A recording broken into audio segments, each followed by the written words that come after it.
un electrodo en forma transvenosa. Es de lo que nos vamos a hablar nosotros aquí, es de extracción transvenosa de electrodos y electrodos de estimulación cardíaca, ¿no? Otro de los objetivos va a ser conocer el procedimiento de la extracción de los electrodos.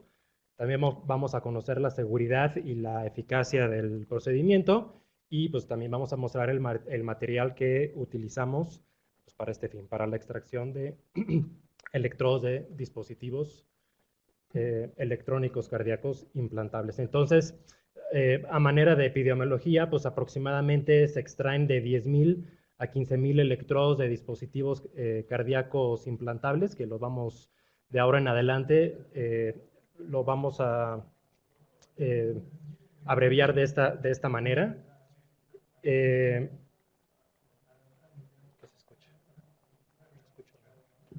Bueno, ya, perdón. A ver, ¿por qué cada vez es más común que se extraigan electrodos de estos dispositivos cardíacos? Pues precisamente por el incremento en la expectativa de vida y pues porque cada vez viven más los pacientes y porque cada vez es más frecuente las indicaciones de implante de dispositivos electrónicos cardíacos implantables y cada vez tenemos más indicaciones. Y también otra de las causas pues es por la alerta de retiro del mercado. Y evidentemente, como estamos implantando más dispositivos de estimulación cardíaca, pues cada vez tenemos que extraer más electrodos porque estos se infectan. Entonces, fíjense, aquí tenemos esta tendencia en un estudio muy grande que se hizo en Estados Unidos desde 1993 hasta el 2008. Entonces, aquí en esta gráfica, pues ustedes pueden ver cómo los implantes nuevos de electrodos, pues desde el 93 hasta más o menos la fecha, que ahorita pues esta gráfica obviamente va mucho más arriba, pues cómo han incrementado exponencialmente, ¿no? Entonces, estos verdes son los marcapasos y también es lo mismo para los desfibriladores cardíacos implantables, ¿no? Entonces, cada vez estamos implantando más de estos dispositivos y los pacientes pediátricos pues tampoco son la excepción, ¿no? Entonces, fíjense, ¿no? Desde el 93 hasta el 2008 ha habido un incremento del 96% en implante de nuevos dispositivos. Y pues evidentemente, como cada vez estamos implantando más dispositivos, pues cada vez se infectan más. Y pues por lo tanto también necesitamos conocer este tema, pues porque cada vez vamos a extraer más dispositivos. Entonces, fíjense, este es el mismo estudio desde el 93 hasta el 2008. Y fíjense, ¿no? Esta tasa de infección que era baja en el 93, no porque hiciéramos mejor las cosas, sino porque había menos dispositivos, pero cómo se ha incrementado la incidencia de infecciones de dispositivos de estimulación cardíaca, ¿no? Entonces, fíjense, ¿no? Ha incrementado un 206% en estos años. Entonces, creo que es un tema que debemos de saber, ¿no? Del 1.5 que teníamos en el 93 al 2008 en el 2.4 y actualmente estamos como en el 2.7. Bueno, y es también importantísimo que conozcamos este tema, pues porque el hecho de que un dispositivo de estimulación cardíaca se infecte, pues bueno, pues trae consigo también un incremento en la mortalidad. Entonces, este es un estudio que fue publicado en Heart Rhythm en el 2012. Entonces, aquí vemos un Kaplan-Meier que, pues evidentemente, incrementa la mortalidad, fíjense, del 16.9% al año y a los 3 años incrementa un 27.5% la mortalidad en los pacientes que se les infectó un dispositivo de estimulación cardíaca, ¿no? Entonces, a pesar de que pues podrían pensar que este es un tema que le corresponde más al adultólogo, no lo es tanto así. Y quizás lo piensen porque solamente el 1% de los dispositivos, de los marcapasos, de los desfibriladores, incluso resincronizadores, pues corresponden a la edad pediátrica. Pero son precisamente los niños los que se infectan más y son los principales candidatos, son uno de los principales candidatos para la extracción de electrodo. Entonces sabemos que la principal causa de bloqueo auriculoventricular pues es el que está asociado a las cardiopatías congénitas, pues que les confiere a ustedes, obviamente, y la incidencia actual del bloqueo aurículo-ventricular asociado con las cardiopatías congénitas, pues es de 1 a 15,000 y a 1 a 22,000. Bueno. Y pues bueno, como lo dijimos, existe un incremento en las infecciones relacionadas con los dispositivos de estimulación cardíaca, pues ya que se implantan más dispositivos, ¿no? Entonces, fíjense que la incidencia es alta y está considerada como una complicación bastante grave. No solamente por el incremento en la mortalidad, sino por la duración del tratamiento, ¿no? Son pacientes que requieren estancia intrahospitalaria bastante prolongada. Entonces, la verdad es que existen pocos estudios que valoren las infecciones de los dispositivos de estimulación cardíaca en esta población, pero la incidencia reportada se encuentra entre el 5 y el 7.8%, comparada con la de los adultos, que habíamos dicho que es aproximadamente del 2.4 al 2.7%, ¿no? Entonces, los niños se infectan más, ¿no? Y, a ver, los factores de riesgo más importantes que se han establecido para la infección de dispositivos de estimulación cardíaca, pues es precisamente la trisomía 21, ¿no? Es uno de los principales factores de riesgo, y pues las revisiones a la bolsa. O sea, las revisiones a la bolsa, pues me refiero a que hizo un hematoma y entonces hay que volver a abrir el paciente. Bueno, entonces el hecho de estar manipulando la bolsa, pues también predispone a que esos pacientitos tengan infecciones y, pues, por lo tanto, un incremento en la mortalidad. No existe diferencia entre si los electrodos son epicárdicos o endocárdicos, ¿no? Ese es otro punto importante. Bueno, ¿qué experiencia tenemos en la extracción de electrodos en la población pediátrica? La verdad es que no mucha, a comparación con los más de 6,000 pacientes que podríamos ver en otros registros, por ejemplo, en un registro europeo. Pero el más grande es precisamente ¿no? El de Sequin, que reportaron un éxito de la extracción de electrodos de un 80%. Entonces, aquí fueron 203 electrodos infectados y, pues bueno, tuvieron un 80% de efectividad en la extracción de estos electrodos, ¿no? Entonces existen otras series que la verdad es que son pues pequeñas, unas de 22 pacientes, ni siquiera pediátricos, pacientes jóvenes, menores de 21 años, y este otro autor, ¿no? Tenía otra serie pequeña de 25 pacientes, ¿no? En el que ellos reportan una tasa de éxito de extracción del electrodo del 91%, ¿no? Y el 89% de este otro autor. Bueno, entonces hay varias definiciones que son importantes cuando hablamos de infecciones de dispositivos de estimulación cardíaca implantables, y el primero pues es saber qué significa infección de la bolsa. Entonces, la infección de la bolsa la vamos a definir como un eritema localizado, como una hinchazón, que es doloroso, con incremento en la temperatura local o que tiene drenaje de material. Frecuentemente este material es purulento y con cultivos que estos pueden ser positivos o negativos, ¿no? Erosión de la bolsa significa que hay exposición del dispositivo, de los electrodos, ¿ok? O del dispositivo sin signos de infección local, ¿no? Entonces, si tiene signos de infección local, pues será infección de la bolsa con erosión, ¿no?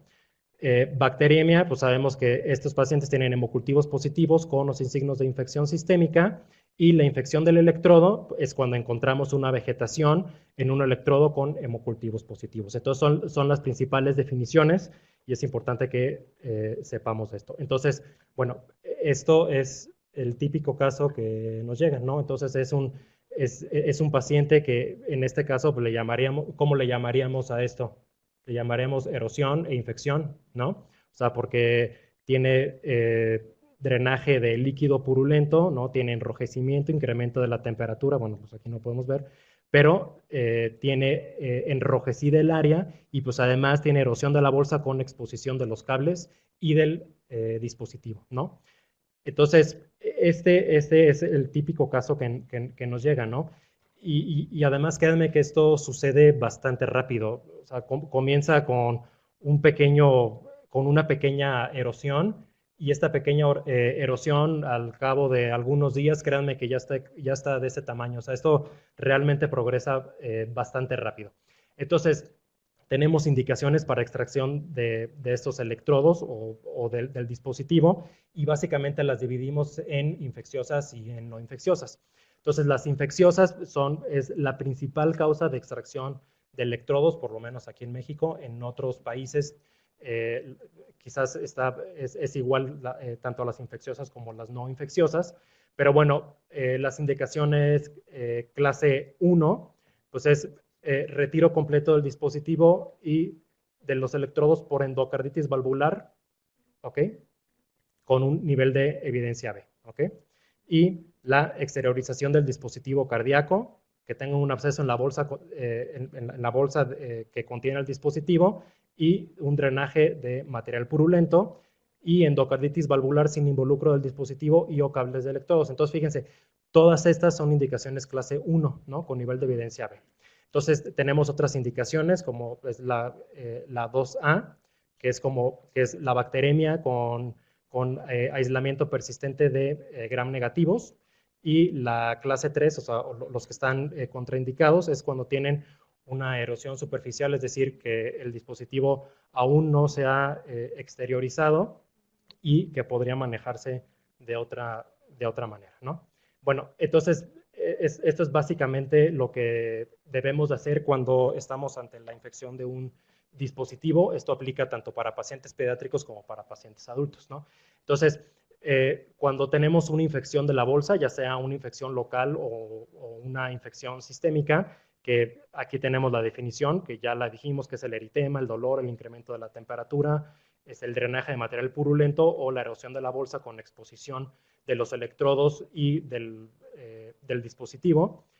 Entonces, a todos tenemos que hacerle hemocultivos y ecocardiograma transesofágico, ¿no? Es lo primero que tenemos que hacer a todos esos pacientes antes de iniciarle tratamiento antibiótico. Y el segundo paso es extracción del sistema. Entonces, ya de entrada, ¿no? Estos pacientes que tienen infección de la bolsa, ¿no? Que sabemos que tienen infección de la bolsa, estos pacientes ya van a extracción de electrodos. No hay mucho más que pensarle, ¿no? Ahora, depende de si tienen los hemocultivos negativos o positivos, ¿no? Entonces, si tienen un hemocultivo negativo, entonces hay que dar antibiótico dirigido por el patógeno, ¿no? Que son gram negativos generalmente, por 2 semanas. Si el hemocultivo es positivo, pues bueno, vamos a dar antibiótico dirigido por 4 semanas en caso de Staph aureus y por 2 semanas en caso de otros patógenos, ¿no? Y en caso de que los hemocultivos sean negativos, pero que el ecocardiograma transesofágico sea positivo, es decir, hay vegetaciones, entonces hay que dar antibiótico dirigido por el patógeno y 4 semanas en caso que sea una válvula nativa y 6 semanas para el caso de válvulas protésicas. Pero también tenemos otros pacientes que podemos tener sospecha de infección de la bolsa, o sea, no estamos muy seguros si realmente está infectado o no.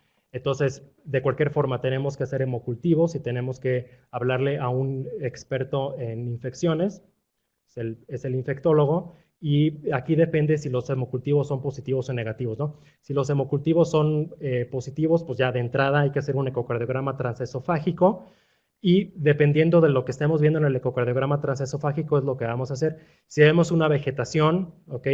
En la válvula, o si vemos una vegetación en el electrodo, pues entonces ya de entrada tienen que ir a extracción de electrodo, siempre y cuando la masa mida menos de 2 centímetros, ¿no?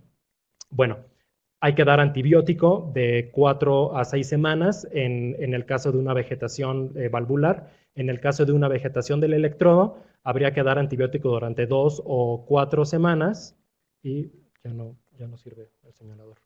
Y en caso de que el ecocardiograma transesofágico sea negativo, ya ahí vamos a valorar individualmente. ¿Me pasas la previa, por favor? Vamos a valorar individualmente la que sigue, la extracción del dispositivo, ¿ok? Una vez que hayamos dado antibiótico, volvemos a tomar hemocultivos a ese paciente y 72 horas después de que los hemocultivos son negativos, entonces podremos reimplantar el dispositivo. Y en dado caso de que el hemocultivo sea negativo, haríamos ecocardiograma transesofágico solamente si sospechamos de una infección sistémica, y si tenemos infección de la bolsa o de erosión, pues bueno, ya sabemos que aplicaríamos entonces el algoritmo previo. ¿Me pasa la que sigue, por favor? Entonces, fíjense que también cómo tenemos indicaciones no infecciosas. Entonces, quizás la siguiente en frecuencia de las indicaciones no infecciosas, pues sea la oclusión, gracias, la oclusión venosa, ¿no? Que además sabemos que en la población pediátrica es mucho más frecuente la oclusión venosa que en los adultos, ¿no? Bueno, entonces las indicaciones clase 1, pues son eventos tromboembólicos que estén directamente relacionados con el electrodo. Tenemos que sacar forzosamente ese electrodo. O que tengan estenosis de la vena cava superior o una oclusión que impida implantar un nuevo electrodo. Pues esta es otra indicación clase 1 para extraer el electrodo. O que tenga una indicación de un implante de un stent de la vena donde precisamente se encuentra el electrodo, y pues evidentemente no queremos un atrapamiento de ese electrodo, entonces tendremos que extraer ese electrodo, o que tenga una oclusión de la vena cava superior sintomática. Y tenemos otra clase 1 en cuanto a electrodos abandonados, pues cuando estos están causando arritmias graves que ponen en riesgo la vida del paciente, ¿no? Bueno, entonces, ¿en qué consiste el procedimiento? Entonces, el procedimiento, la verdad es que es algo complejo. Tenemos que preparar a los pacientes como si fueran a entrar a la cirugía, a una esternotomía. Entonces, tenemos que estar preparados, ¿no? Sabemos que si ocurre una complicación, el equipo quirúrgico tiene que estar presente en la sala, forzosamente, o estar a menos de 2 minutos de traslado. Eso es lo que nos dicen las guías, pero es mucho mejor que los cirujanos se encuentren en la sala y que estén listos para hacer una esternotomía de urgencia en caso necesario. Entonces, nosotros lo que hacemos es que limpiamos ambas ingles. En una de ellas podemos poner una línea arterial para el monitoreo invasivo continuo de la presión arterial. Ponemos un catéter venoso central. ¿Y por qué creen que ponemos un catéter venoso central abajo y no arriba? Pues porque si la complicación es ruptura de la vena inominada o ruptura de la vena cava superior, pues no nos sirve de nada tener un catéter central por acá, no, pues se va a fugar todo. Entonces el catéter hay que ponerlo por vía femoral, y también implantamos colocamos un ecocardiograma intracardíaco. El ecocardiograma intracardíaco lo utilizamos para saber, ¿no? Entonces estamos constantemente viendo el pericardio y para saber si está haciendo un derrame pericárdico. Entonces nos damos cuenta inmediatamente y en ese momento entra el cirujano, ¿de acuerdo? Entonces, obviamente también hay que lavar todo el segmento superior como si se fuera a hacer una esternotomía, y el paciente tiene que estar intubado, ¿no? Bueno, una vez que ya tenemos todo el paciente preparado, entonces lo primero que tenemos que hacer pues, es hacer una capsulectomía, ¿no? Entonces tenemos que quitar toda la cápsula, y esto es súper importante. La sangre dentro del electrodo es algo importante para los que se dedican a implantar estos dispositivos, porque una pequeña gota de sangre en el estilete pues hará suficiente para que no podamos meter un estilete de retención, que ahorita vamos a ver qué es el estilete de retención dentro del electrodo, y por lo tanto nos complique el procedimiento, ¿no? Entonces, metemos un estilete hasta el fondo del electrodo y retraemos la hélice, y después tenemos que cortar el electrodo con unas tijeras, y después metemos un estilete de retención que se llama Liberator, ¿no? Entonces, en esto consiste el procedimiento. Entonces, ya cortamos el electrodo. Entonces, a través de la luz del electrodo metemos estilete de retención. El nombre comercial es Liberator, y entonces fíjense cómo llega hasta la punta del electrodo. Entonces, una vez que llega a la punta del electrodo, nosotros accionamos un sistema, este es un seguro, entonces accionamos un sistema que en el momento en el que alamos esta asa, ¿no? Con una pinza, fíjense cómo este estilete de retención se corruga y hace que se quede ese estilete atrapado dentro del electrodo, y ahora sí ya podemos jalar ese electrodo. Y, a ver, fíjense, digo, aquí ya no se vio muy bien el video, pero bueno. este es un estilete de retención y esta es la punta del estilete de retención. A ver, por favor. Entonces, fíjense cómo estilete de retención en el momento en el que activamos, fíjense cómo se corruga esto. Entonces, esto es lo que hace que se quede bien atorado en la punta del electrodo y que ahora sí podamos agarrarnos para poder jalar el electrodo y ahora sí meter la evolution, ¿no? Entonces, este instrumento que tiene esta forma de pistola, pues tiene una vaina y entonces la punta de este instrumento tiene como estas pequeñas aspas que en el momento en el que accionamos el gatillo, entonces da vueltas. Entonces, cuando comienza a dar vueltas, entonces comenzamos a disecar todo el tejido que está pegado al electrodo y es así como comenzamos a avanzar y como comenzamos a liberar toda esa fibrosis a través del electrodo, ¿no? Entonces, los puntos más frecuentes en donde hace fibrosis los electrodos, pues es precisamente la unión de la inominada con la vena cava y en la punta del electrodo, ¿no? Que por cierto es la zona más riesgosa para producir una perforación cardíaca, ¿no? Entonces, fíjense, entonces este es el mecanismo.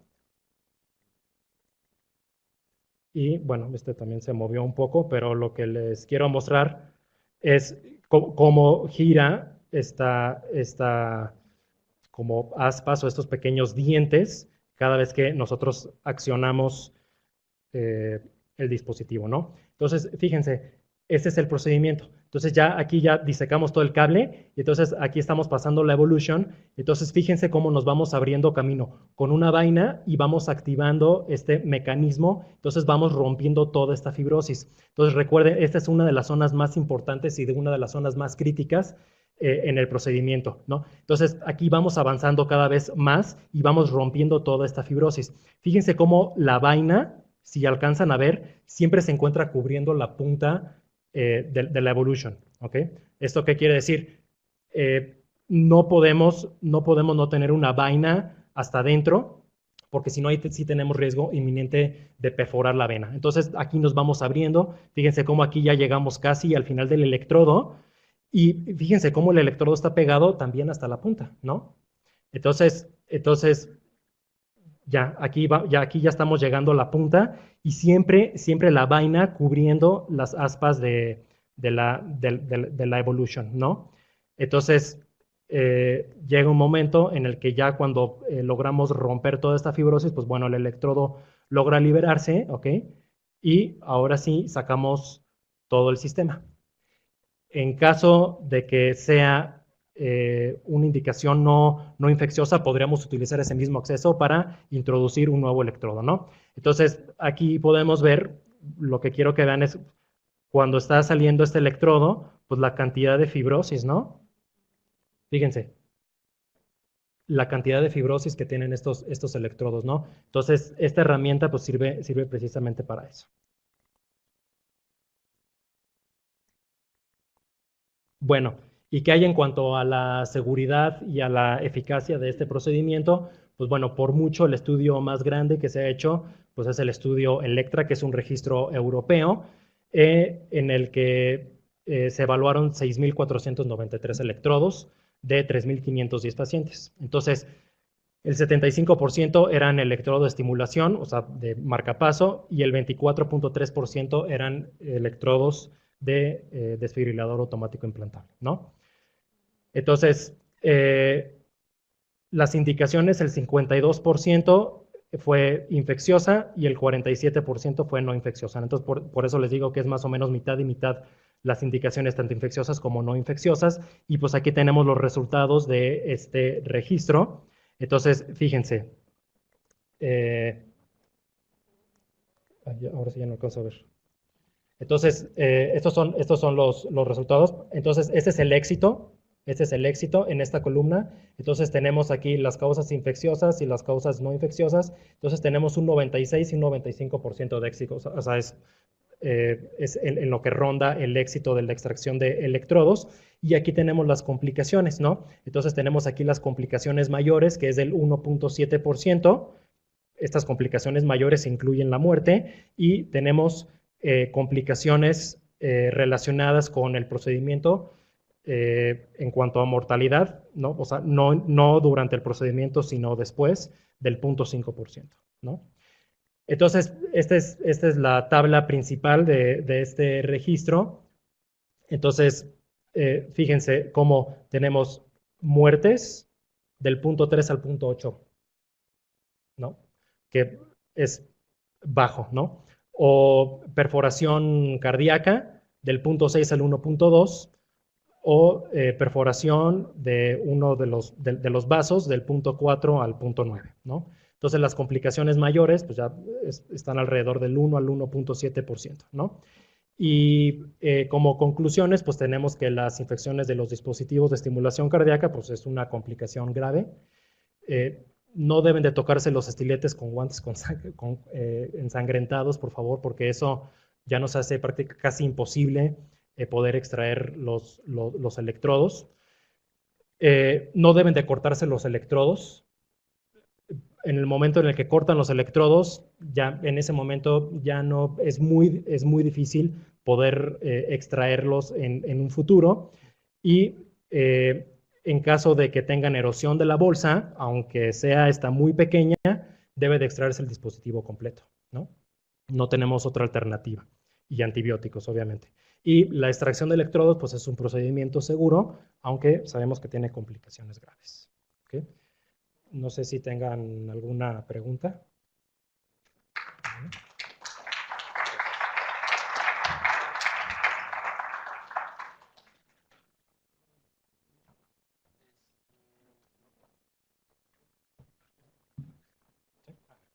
Yo tengo una pregunta para el doctor Del Río.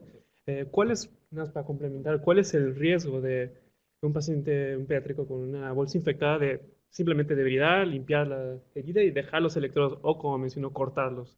Eso para ver la importancia de este sistema. Muy buena pregunta. Gracias, Carlos. Aquí no tengo esa diapositiva, pero el hecho de que se tenga una infección de la bolsa o erosión de la bolsa, entonces sabemos que ese paciente tiene solamente un 15% de probabilidades de que el problema se resuelva con antibióticos y con parches, etcétera, ¿no? Entonces es muy baja la probabilidad de que este paciente pueda salir adelante en el momento en el que la bolsa se infecta o se erosiona. Y obviamente la mortalidad en estos pacientes pues, se incrementa exponencialmente, ¿no? ¿Alguna otra? Ah, gracias, doctor Bobadilla. Se coloca el marcapaso, la bolsa colecciona líquido. Sí. Lo funcionas, sale estéril. Sí. ¿Lo dejas o tienes que hacer todo eso? No, eso es precisamente cuando tenemos sospecha. Entonces, si tenemos sospecha, entonces dependiendo, tenemos que individualizar al paciente, obviamente, y entonces ahí podríamos considerar hacer un ecocardiograma transesofágico, podríamos considerar hacer hemocultivos, los cultivos que ya me dijo que son negativos, y podríamos dar seguimiento con antibiótico oral durante 2 semanas. Si en esas 2 semanas continúa drenando o no se ha resuelto el problema, tendría una clase 1 para extracción de electrodos. Yo tengo pacientes que secuencialmente tienen marcapasos. Sí. Le cortaron los electrodos. Ajá. Están adentro. Sí. Ya tienen los segundos, no le dan problema. ¿Le dejas ahí el nido de lombriz? Esto es especialmente importante en los pacientes pediátricos porque sabemos que esos pacientes van a requerir más electrodos. Entonces, una indicación clase 2A es que tengan más de 4 electrodos en la vena cava superior para extracción de electrodos y se convertiría en una clase 1 cuando ya tenemos más de 4 electrodos y requerimos del implante de un nuevo electrodo. En ese momento ya estaría indicada la extracción de electrodos. ¿Okay? ¿Alguna otra pregunta?